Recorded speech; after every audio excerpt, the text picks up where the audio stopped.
Welcome back to Physiology Unraveled, the Career Series, where we explore different careers within the biomedical field. I am your host, Jorge Granados, here with my co-host, Dr. Joe Watso. Today we're joined by Dr. Kelsey McLaughlin. She's a PhD-trained physiologist who transitioned into a career in scientific consulting and grant writing. In this episode, we discuss how she moved from the lab into a client-facing communication role, what success looks like in grant writing, and what skills are shaping the future of scientific funding.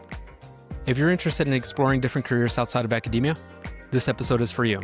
Let's jump into the conversation with Dr. Kelsey McLaughlin. Kelsey, thank you so much for being on the podcast. Before we get into your career and how you ended up talking about what you're currently doing right now, what was it that got you interested in pursuing a career in science? Yeah, I think I always really loved learning. And so I always knew that I was going to get an advanced degree in something. I just didn't really know what it was necessarily. And so growing up, I was obviously interested in physiology as being a soccer player. And I actually kind of thought that I would be a psychologist later. So I thought that I was going to get my exercise science degree and then have a minor in psychology, then go on to become a sports psychologist later. That was my original idea of what I wanted to do. And then I think the more that I got into physiology and more hardcore science, I guess, that became my path later. But yeah, originally I was more psychology based. And I think, did I see that you had a minor during your bachelor's? You had a minor in psychology or something like that? Is that okay? Yeah, I did. Okay. Yeah, and I was going to keep going with that. But I thought the master's, so I did undergrad exercise science, a master's in kinesiology, and I thought that degree would set me up to be a personal trainer so then I could use that money to pay my way through grad school to become a doctor of psychology. But then ended up just getting really into physiology deeper and deeper. Gotcha. Yeah, that's where we crossed paths during our master's. So now what, I guess, as you alluded to, right, you got deeper into that. So you said, no longer do I want to pursue personal training. I want to do more of the basic science. And by the way, just for those of you that don't know, Kelsey went on to pursue and got her PhD. And tell us a little bit about, just a quick overview, what you did, because you were doing some really cool bioenergetics physiology there at in North Carolina. East Carolina University, so ECU, is where I did my PhD. And I started out, because when I was doing my master's and you were starting your PhD, we were in a very clinical laboratory. So we were doing human level studies of physiology, so putting them on treadmills, doing VO2 max type things. And so learning about respiration and metabolism at the whole body level. So when I went on to my PhD, I wanted to go a little bit deeper. And so we did more specific mitochondrial bioenergetics, where we were actually isolating mitochondria, putting it in these respiratory chambers. So it's almost like a VO2 max test, but of the organelle itself. So you're actually going straight to the mitochondria to test how good they are at keeping up with different metabolic challenges. And so I did that in a couple different disease contexts. I started out in Daryl Newfer's lab and doing diabetes-based work, and then moved on to Kelsey Fisher-Wellman's lab, where I did a lot of cancer metabolism. So my dissertation was in acute myeloid leukemia, as well as hepatocellular carcinoma, just comparing and contrasting the two cancer types to see if there's any common phenotype of cancer cells across mitochondria. And so it was really interesting work. It was a lot of long days in the lab, which, we did a little bit when we were at A&M together, but I think it was even more rigorous and more, at times, overwhelming. I feel really good about my dissertation work, but I just, by the end of it, realized that I didn't want to continue on in the lab anymore. I didn't want that to be my entire life. So I wanted to find some other alternative where I could still have an impact, still be learning, but not necessarily have to focus in one area, one protein, one process to focus my career on. Yeah. Very interesting. And I can definitely relate to that for sure. So one quick question, just pulling one of those strings that you said, what was it, I guess, what comes to mind as far as some of the challenges that you're this is something I don't want to continue doing for the rest of my life? And then tell us a little bit about what you're doing right now. Sure. So I think part of the challenge might have been a little bit of my personality. Like I just like to have a checklist. I like to get things done and cross them off. And I feel like when you're working in the lab, you can always do one more experiment. You can always do one more replicate of this to make sure that it's like you just keep pushing the deadline further and further. And you never feel like you're quite done and accomplished. And so so what I ended up transitioning into is scientific communication. So specifically, I'm a grant writing consultant, and I get to use all of the skills that I had in my PhD, but I also have these very specific tasks that I cross off where I am like, all right, this is the grant deadline. It's not moving. We have to get all of these documents done. And there's a lot of like small tasks in between that you're working on. So I just think that this gives me a better sense of accomplishment. And so I feel more rewarded doing it rather than being in the lab. And if something goes wrong, you're not exactly sure what it was. You have to repeat it. It just kind of never ends. So I like this where there's finite tasks, there's finite deadlines, and you're just helping people across the finish line. Joe, I don't know if you have anything. I was curious. I was going to jump in. You had mentioned, of course, working with mitochondrial respiration, which I find a very fascinating area personally. So I think that's awesome. What was it like transitioning to, of course, in the PhD, you have your head down and you're a subject matter expert in that one particular area, Right. and sort of changing the vision a little bit to presumably you're helping people with a lot of different types of science, maybe still within the life sciences. Could you talk about what that's like to transition that mindset to sort of being able to rapidly understand a field enough to provide feedback? Of course, there's communication tweaks that probably work for any type of science, but what is that like to sort of maybe shift gears if you're working with multiple grant writers at the same time? Yeah, absolutely. And I think I do tend to have clients. Most of them are more life science based, but there have definitely been clients whose technology is out of my direct area of expertise and out of my even understanding initially, at least when you let the client catch you up. But essentially what happens is in our profession, we become the grant writing experts, or the kind of the experts in, what should this grant look like, or what is the formatting going to be, what documents need to be included, and what needs to be in each document. So it's more formulaic to some extent of just we need to have a really good understanding of what the federal agencies are looking for, where they expect to find it, what the reviewers are going to respond to, and whatnot. So a lot of that does apply regardless of the specific technology that you're talking about. But at the same time, to your point, I think it is, especially when you're coming out of academia where you do feel like that expert in this one specific thing and you feel very confident. If anyone were to ask you any questions, like you can cite specific literature, you could say, no, you could have a debate even if you needed to, and know what the important papers were.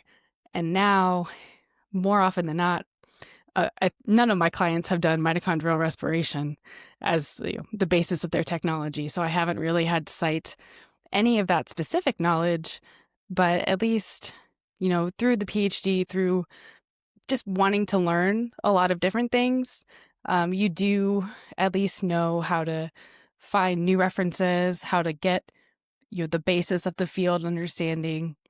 A lot of our clients are coming to us with materials that they've already at least tried to submit, or papers, manuscripts, something. So you have a starting point for their understanding. So definitely reviewing all of those materials ahead of time, going to other grant writers at our company who may be more familiar with the technology. So, with the PhD, you have a degree in doing research. Like you understand where to look for sources, how to critically read sources, all of those things. So even if you're not as much of an expert as you were before, you can usually get the job done. And also you have to think about it as the people who are reviewing these these grants are not necessarily 100% experts in this field. So if I can't understand it and I can't write it for you, then the reviewer is definitely not going to understand it. So, explain it to me like I'm your grandmother, and then I will get it to the right level that it needs to be for the grant. Yeah, that's a great point. I feel like sometimes we overlook, and I've done this before as well. You know the literature for a particular area very well, and you write it out, and a reviewer comes back and says, I don't understand. And of course, there's always the reaction of, oh, well, they just didn't understand because they're not knowledgeable enough. But then you look back at the grant and you say, well, I sort of assumed that they would know 1, 2, and 3, but I jumped right to number 4. And so I agree that connecting those dots is sometimes really hard, and having a second perspective is very helpful. Mm-hmm. You mentioned technology a few times, so I'm curious, as much as you can disclose, what are the types of clients that you typically deal with? Are these nonprofits, individuals in or outside of academia? Just kind of curious about the scope of the folks that you tend to help in your role. Mm-hmm. Yeah, so we do offer services for pretty much anyone who's interested in applying for grants, either through NIH, DoD, foundations. The majority of our business is focusing on small businesses, so for-profit institutions that are 500 employees or less, because there's a specific type of grant called the SBIR STTR program that is available to these small businesses. And it's specifically focused on usually transferring a technology. A lot of times it'll be something that they will be an academic. They discovered something in their lab that could be eventually a product or a medicine.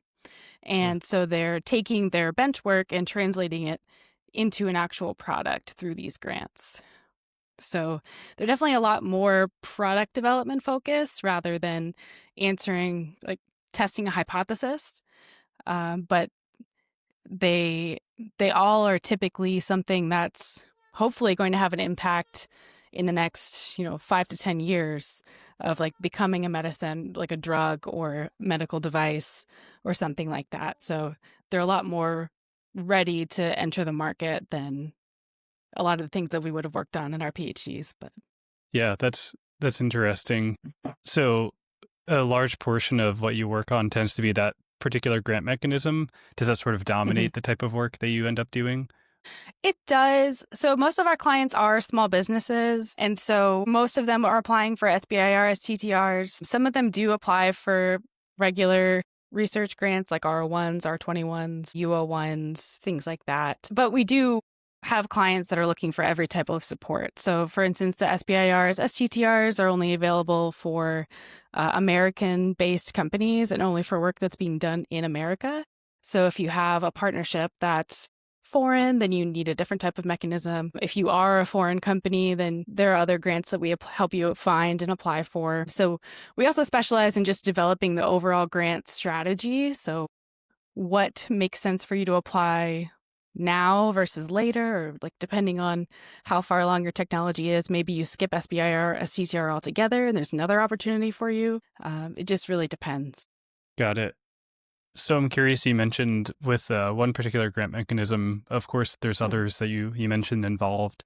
I think about the NIH calendar of grant deadlines, and they tend to be pretty well structured with 3 times a year where there's sort of nothing for a while, and then at least thousands and maybe tens of thousands or even larger amounts of grants get submitted around the same time, and then another period of calmness. So does that sort of seasonal density of grants tend to sort of align with the work that you do, where you sort of have calmer periods and then big push periods where you're trying to get the grants for those big deadlines? Or is everything sort of set up in a way to be a little bit, in other words, getting some grants submitted early in this cycle, just because, of course, you're only one person, so there's a limit to how many grants that you could help get out the door in a particular week? Right. So our company has, I think, 35 PhD scientists that are all collaborating together to work on grants. So as a company, we can support a lot of clients and a lot of grants going in throughout the year. You are correct that there is more of a cycle to it. So the NIH is probably the most common agency that we apply to. They have 3 SBIR deadlines a year, much like they do for R01, R21s. And so around those major deadlines is our busiest time. The NSF also has 3 cycles a year, and they tend to be just off from the NIH one, but still pretty close. So it'll be like September 5th, and then this year it's November 4th. So it's pretty close together. For instance, the most recent deadlines, the DoD is now doing a thing where they're releasing opportunities every month. So it's actually, you only get like 45 days, 30 days to read the topic areas and ask questions, and then 30 days to prepare and submit the grant. So it's a really quick turnaround for their topics. So there's always something going on, but definitely the majority of our clients are in the biomedical space. So NIH is going to be the best fit for a lot of them. Got it. That makes sense. Jorge, it looks like you might have a question there. I have lots of different questions, but my question for you now, which is, what are kind of the KPIs? What are you being evaluated on? You mentioned, I mean, you have this checklist, obviously grant deadlines and so forth. How are you evaluated on, if you're doing a good job or what needs to be worked on and so forth?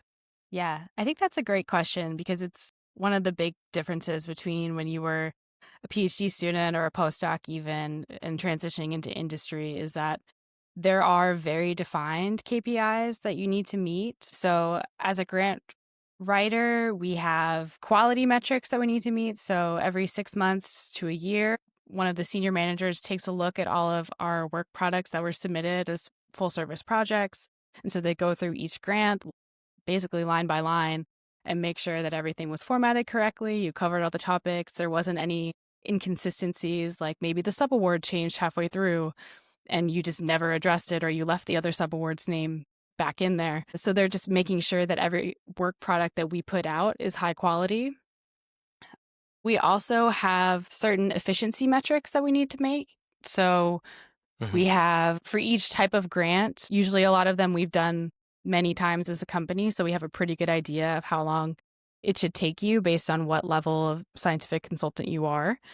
And so you need to be, within, for phase 1 SBIR, for instance, you need to be within 40 to 60 hours for completing the whole project, which includes meeting with the client, drafting the materials, getting everything uploaded and submitted. Everything should be done within that amount of time. And as an average across your projects. And then we also have billable hours that we need to meet. So essentially every week you should be meeting at least 32 to 40 billable hours in order to meet that metric. And then client surveys. So every time we complete a project, a survey goes to the client.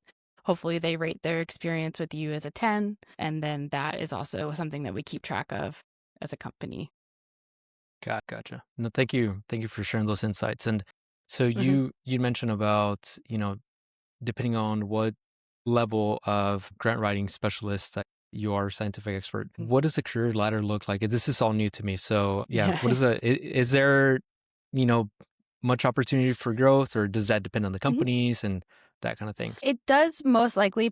I can only speak to my company, so I'm not really sure what it looks like in other places. I think it's probably pretty similar, but so everyone starts out as a scientific consultant 1, which has certain metrics associated to it. And then after a year and a half, you can be promoted to scientific consultant 2. So they have slightly better efficiency metrics that you need to meet. You get to lead more projects on your own or do more complex projects. And then there's also more senior levels of scientific consultant as well. But in general, I feel like we don't actually like if you looked at all of our LinkedIn profiles, we wouldn't necessarily say what level we're at because we, as a company, would like to, we're all experts together. We're all supporting each other. Like when you're interacting with one of us, you're talking to one person, but really we're collaborating all the time. So it's really not like they're the face of the interaction, but everyone's responsible for the product, I think, at the company. So we do our best to maintain that. No, that's great to hear, especially, I mean, if you enjoy collaboration and I mean, I think it's very crucial, right? Bringing everybody else's expertise into getting the grant submitted or whatever the project is. So really cool. One other question: how did you find this role, and like how did you get your foot in the door and to starting as your current role? Yeah, so I was very fortunate in that ultimately I think I only really applied to one company and it ended up being this company and it worked out great. And I am very grateful for that. But so I would have never found it actually, except that a person that was getting their postdoc while I was doing my PhD also ended up going to this company. So I was always interested in scientific communication. I was looking for opportunities in that realm when I decided that I wasn't going to continue on in academia. So I knew that my favorite parts of working as a PhD student were getting to write papers or write grants and work on different things like that. And I felt that I was very strong in that area. And so then when this colleague ended up going to this company that was not very far from where I am, so it's based in Raleigh, North Carolina. I was at East Carolina University, which is like an hour and a half away. So I just learned more and more about this company, and it just sounded like a really great opportunity. And I did try to look at other things and like see what was out there. Like there are a couple of grant writing focused companies, or I looked into being a medical writer and kind of understanding what would be required for that. But it felt to me like grant writing would be the easiest jump because medical writing has a lot of like very specific jargon and very specific technical documents that they're looking for that you don't really get exposed to as a PhD student because it's kind of an industry specific document. So without going through training or getting certified or doing anything like that or knowing anyone that was in that business, it felt like grant writing was going to be an easier jump. And so I ended up interviewing and getting the job. And I mean, I've loved it for the last 3 years. So it's going really well. That's great. What or maybe one other skill that was surprising to you that has been beneficial or that you had to learn for success in your current company? Yeah, I would say I was not as prepared for how much client facing you would need to do. So you really need to be interacting with these companies. You need to understand what their needs are, what their capabilities are, what their products are. So it's a lot of communication, which I was always very good at written communication, but I wouldn't necessarily feel super comfortable like jumping on a call with someone to see what they're at, or like the idea of having weekly meetings with, 5 to 10 clients at a time sounded really scary to me when I first joined because I'm introverted. I don't really like meeting new people in, other contexts. Yeah.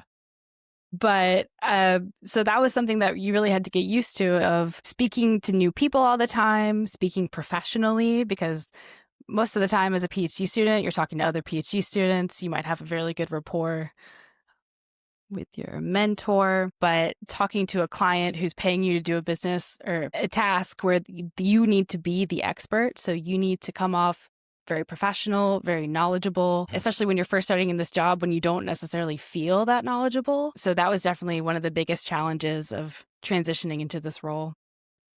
Yeah, thanks for sharing that. Joe, any follow-up questions on that? I did. I found it interesting. You mentioned many client meetups every week. For this typical job, is there a lot of virtual meetings, or are there site visits where if there's a major client, for example, if you would actually go see them in person and I guess use that as a way, at least maybe for an initiation meeting? Are those the types of things that you do, or is a lot of it virtual? So a lot of our business now is virtual, and in the past, like pre-COVID, everything apparently was more phone call based. So it wasn't even necessarily video calls. It was all straight phone calls, which the pandemic, I guess, was a blessing in that it made everyone more familiar with Zoom and other video sharing applications. So we're based in Raleigh, North Carolina. There's a huge research hub there. So there's a lot of startup companies, a lot of pharmaceutical companies. So if we can have an on-site meeting, we like to, especially with local companies. And I think sometimes in the past we've traveled to meet with clients, but our clients are based all over the United States, and some are in different countries as well. So like right now we have a client that's in Japan.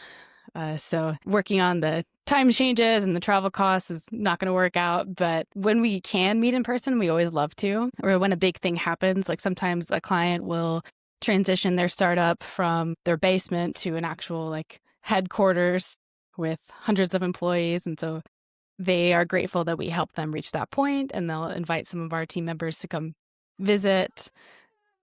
So that's been really cool to see. But yeah, for the most part, all of our meetings are virtual. And so it gives us a lot of flexibility to meet with different clients in different places and have different team members join. So I've actually really enjoyed the Zoom aspect of it. I think it's very flexible, and if I have to work from home for some reason, if I'm sick, I can still do all the aspects of my job from home. We do like to be in the office as a company.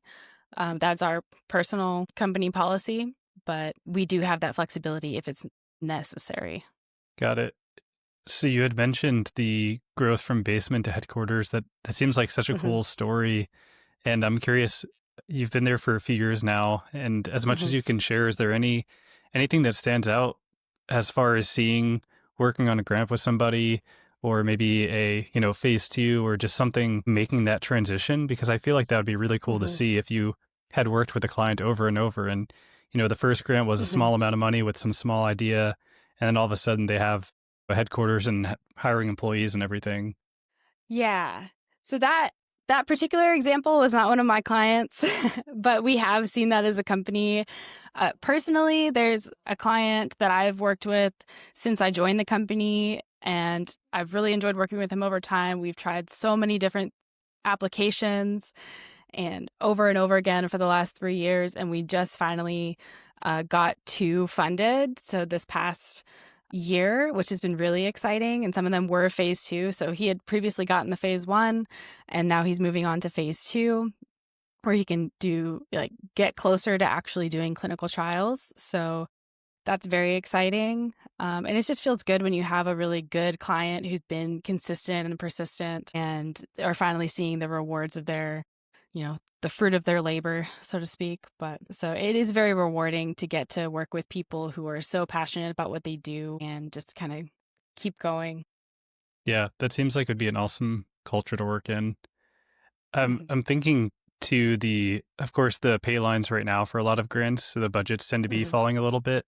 And you had mentioned some of the KPIs, and I'm curious if there's any consideration for your type of a role in the success outcomes of the grants. I guess Mm-hmm. you can control the grant quality and rigor and how it's framed. Mm-hmm. And if it's good enough to get discussed, maybe is a good. But is there Yeah. anything that you're sort of judged on how often things are funded or not? Because I'm thinking from the aspect of a client, what would be really enticing would be if you said the pay line is 20% for this particular grant, but Mm-hmm. 35% of our clients get this grant as sort of a marketing avenue, but Mm-hmm. sort of demonstrating the, I guess, quote unquote, payoff of the difference between the two. Is any of those types of things considered? So we do consider them as a company because, as you're saying, it is a good marketing tool to keep track of those metrics. And so we have in the past had a system where certain types of engagements with us will have a success fee attached. So the company will get a success fee if the grant is awarded. And so the SC that worked on that grant could get a portion of that funding depending on the exact type of engagement that they worked on. So that is how we reward success, is by more keeping track of the success for the company, which then gets trickled down to the employee. But in terms of our key performance metrics, we don't really count that against us because you can't control the client that's coming to you. Even if you write an extremely competitive and well-written proposal, that may not be enough to convince a reviewer that this is something that's worth funding.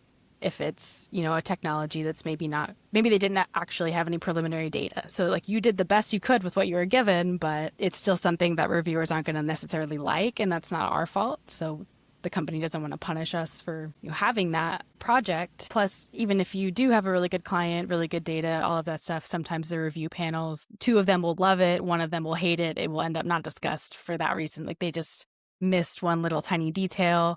And again, we don't want to penalize our great grant writers for just a weird misunderstanding with the review panel. But Right. Yeah, that makes sense. And Joe's smiling. He feels the pain on that sometimes with the reviewers all too. too well. yeah, I know the pain as well. Yeah. Anyway, sorry, Joe. I interrupted you. No, yeah. Yeah, it's just part of the game. I mean, you just have to mm-hmm. let things roll off the shoulders and got to get shots on goal. Mm-hmm. I'm thinking about something that you had talked about as far as a lot more client facing than you Mm-hmm. expected, I guess, or anticipated for the role. And so thinking back, if you were to redo your graduate training and part of your postdoc, are there things that you Mm-hmm. would try to spend more time focusing on? It sounds like from Jorge and what you've described as well, you had a lot of writing experience, which is Mm-hmm. super helpful in this type of role. Maybe Mm-hmm. presentation skills and I mean, just general, in a good laboratory team, you're sort of collaborating naturally. But are there other Mm-hmm. things that you think would be really helpful for somebody who would want to do this, and different, professional development opportunities they should take or things to focus on? Mm-hmm. I think it's difficult because we are so focused on the training that we receive is so focused on academia. So you don't necessarily, I think a lot of people that do really well in this job actually had like other client service jobs. So not even necessarily if you were a grant writer per se, but if you were, even working in retail and dealing with customer feedback there and just learning to deal with a lot of different personalities, a lot of sometimes high emotions, and kind of keeping calm, keeping professional, and keeping everyone on task to what's at hand, like de-escalating. Which, not to say that I've had a lot of tense conversations, but sometimes, like, if you get the grant results back, the client's really mad at that one reviewer who didn't understand things. Like, you are ultimately their cheerleader as well. So you're like, hey, this happened. That really sucks. We did get this useful feedback, and now the resubmission is going to be even stronger. Like, just kind of managing all of those expectations over time. Something that I wish that I did specifically is just probably attend more networking events, just because, again, I'm very introverted. I don't really like going up to new people and starting new conversations, but the more that you do it, the easier it gets. And I think if I could have started that earlier and been a little bit more confident, then it also would have made the transition a little bit easier ultimately. And you get to learn a lot more about what different options are out there. So, I only applied to this one company. I only really knew about this one company very well, but I could have gotten out there a little bit more and learned a bit more about the options. Yeah, that's good advice. Networking is usually a good, helpful thing to do. Mm-hmm. You had mentioned earlier there's 35 PhDs, I think you said, at the company.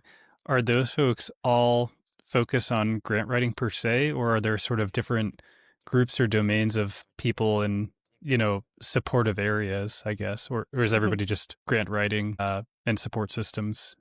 So our company is pretty unique in that we offer comprehensive support for both preparing and strategizing about grants, as well as grants compliance and accounting. So we actually, half of our team is certified public accountants who help companies to manage the awards, because there's a lot of reporting requirements. It's very easy to do it wrong without help from an accountant who specializes in grants specifically.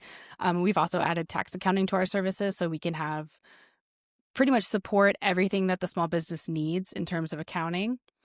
So that's half of our company. And then the other half, the PhD scientists, are predominantly focused on grant writing and strategy.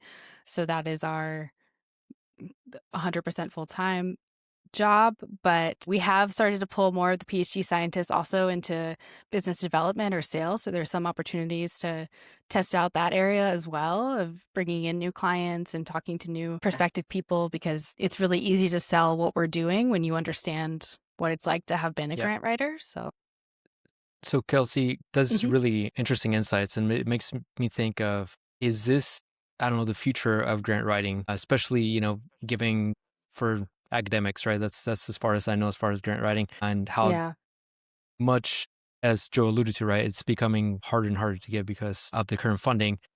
But do you foresee that the companies like yours are going to just kind of continue to grow? Is this something that's, I don't know, going to be a career that a lot of PhDs can go into? I really hope so. I would say if you asked me this question a year ago, I'd be like, absolutely, this is great. We're going to keep going forever. There have been a lot of changes recently that, we don't have to get too deep into, but essentially just first, there's a big push for AI. So technically there are people who are interested in having AI write their grants. Right now, AI is really not that good. It will make up fake references. It can be considered plagiarism by a lot of the federal agencies if they detect AI writing. The grant application could be rejected. So as of right now, we're somewhat protected against that push, but I don't know what it's going to be like in 5 to 10 years, to be honest. I will always think that a human does a better job, but the next version of AI, who knows? And then it just also comes down to if federal agencies continue to prioritize funding science. I think that's just an unavoidable question mark right now that's caused a lot of uncertainty. And so currently they're still funding it. There still seems to be bipartisan support for the SBIR STTR program. They're having some discussions over how exactly it should be implemented. but it seems like it's going to continue to exist, at least in the short term. And there are also other ways to get funded outside of the federal government, but historically that has been your best option. We're, as a company, keeping on top of what all the different funding options are and trying to do our best to keep up with the times, but it's just a lot of uncertainty right now in that regard. Yeah, I think it's the word uncertainty. That's kind of what most careers are feeling right now, probably. So, yeah, no, thank you for sharing that. The other thing that I kind of want to just get for those that might be interested in a job like yours, and you touched up on a lot of different aspects of it, but can you briefly take us through a week? It seems like every week is a little bit different, but what's a typical week for you look like? Sure. So we'll have a few standing meetings with clients, depending on the type of engagement. So a lot of our clients are retainers, so we apply to multiple grants for them at a time. And so we have at least 1 hour a week meeting with that group. We could have a full service client where we're preparing pretty much the entire grant, but just for one specific grant. So they'll usually have an hourly meeting, a weekly hour-long meeting as well. Like I said earlier, there could be 5 to 10 client meetings per week that are just kind of standing, or one pops on, another pops off. Then we also have internal meetings. So we have trainings that are sometimes offered on different grant mechanisms or different aspects of the job. We have check-ins with our managers to make sure that we're meeting all of our performance metrics, check-ins as a team where we're sharing different successes or failures or tips for how to improve on the next cycle. So I would say maybe like 40 to 50% of the time is in meetings. And then the other 50-ish% is actually working on client documents. So there is a good amount of writing, but it is broken up throughout the day of different tasks. And we're also, within the company, we have different committees that we'll participate in. So there's people that are constantly looking for new funding opportunities, people that are responsible for running the trainings. We'll, as a company, put on webinars or other things where different people are contributing to the information that goes in them. We've published a couple books as a company, so there's people working on that. Oh, very cool. So yeah, there's a lot of different ways, different activities you can get involved in that are not your specific job, but they could use talents that you have or interests that you have, like running our social media account or something like that. Very cool. And I guess since you're speaking about social media and so forth, how can somebody get in touch with, I guess, with your company if they need to, they're interested in your services or wanting to learn more? And two, how can somebody get a hold of you if you're okay with somebody reaching out to you to ask you more in-depth questions, I guess? Yeah. I guess for getting a hold of me, I would say the easiest way is just to find me on LinkedIn and send a message. And then if you're interested in working with our company, then evagarland.com. So Eva Garland Consulting is my company. evagarland.com is our website. And we, if you want to set up an appointment to learn more about our services, they have an easy calendar link where you can just click it and it automatically shows you when there's an appointment available where you can meet with someone from our sales team and learn more. So awesome. Yeah. And we'll link to that on the show notes and any other kind of resources that might be helpful. I'm not sure if Joe has any other questions, but I do have one last one for you. If somebody's thinking about going into this role, what would you say, where would you say they should start searching, or what resources should they look into? Yeah. I would say first, just look for any opportunity that you can to contribute to writing, contribute to reviewing grants, reviewing manuscripts if you can't write them directly. Because a lot of times, if you already have your PhD, you can potentially serve on review panels or become an editor for different journals and things like that. So the more exposure that you have to scientific writing and different areas of science, I think the better. To show your adaptability. And then other than that, I think it's really helpful if you do have experience at a startup, if that's where you ended up going first. So if maybe there isn't a grant writing job open right now, but if you happen to have a friend or your connections with someone who's starting their own business, getting into a really small company like that, you're going to wear a lot of hats. You're going to get exposed to a lot of different things, and also maybe see more about what these SBIR, STTR funds support for these clients, which will be really helpful experience, I think, when you actually get to working with us. Because we do a really good job of training people, even if you don't have direct SBIR, STTR experience, in what reviewers are looking for out of these type of grants. You don't necessarily need to have direct experience, but I think you just need to be, hopefully a good writer, really willing to learn new things, working with different people, collaborate. Specifically for our company, that is a huge thing that we value, is your ability to collaborate with others. And then, just prove that you can do that. Gotcha. So pick up as many skills that could be transferable, and that's if you're not able to directly go in. So thank you for that. Joe, closing questions or remarks? Yeah. If you're willing to share, just thinking about, you've probably had a role in a lot of different grants. Is there any sort of, top tips or tricks? Like if you only had 30 seconds with somebody to say, what should I do or not do? What types of things come to mind? I think just really simplify your writing. And I think that's really hard, especially when I was a PhD student and working on my own research. You're so deep in the weeds that it's kind of really hard to remember that you're telling a story. And so you need to make that story very clear and very simple and make the person that's reading it feel smart at the end of it. Because if it's just very dense and hard to get through, they have to read 15, 20 of these. They're not going to do it. They don't like doing it. They're not going to be happy. They're not going to give you good scores. So I think just as simple as you can make your point, that is the key. It doesn't need to be very complex. It doesn't even really, for SBIR, STTR grants, it doesn't even need to be that technical. You just need to make sure that everyone's on board for what you're saying. Yeah, that's great advice. Just remember the person reading is your customer, I guess. If you're the writer, then the reviewer is your customer, and you need to keep them happy. 100%, yes. Great. Yeah, well, coming up on time here, but really appreciate you sharing those insights. Jorge, I don't know if you had anything in closing here. No, I think that's a great closing statement. So thank you for sharing that. Kelsey, thanks again for your time. Happy to have you on here. And if you want to learn more and really need to get in touch with Kelsey, reach out to her on her LinkedIn. We'll put her link on the show notes. And just remember, stay curious, keep asking questions, and keep unraveling physiology.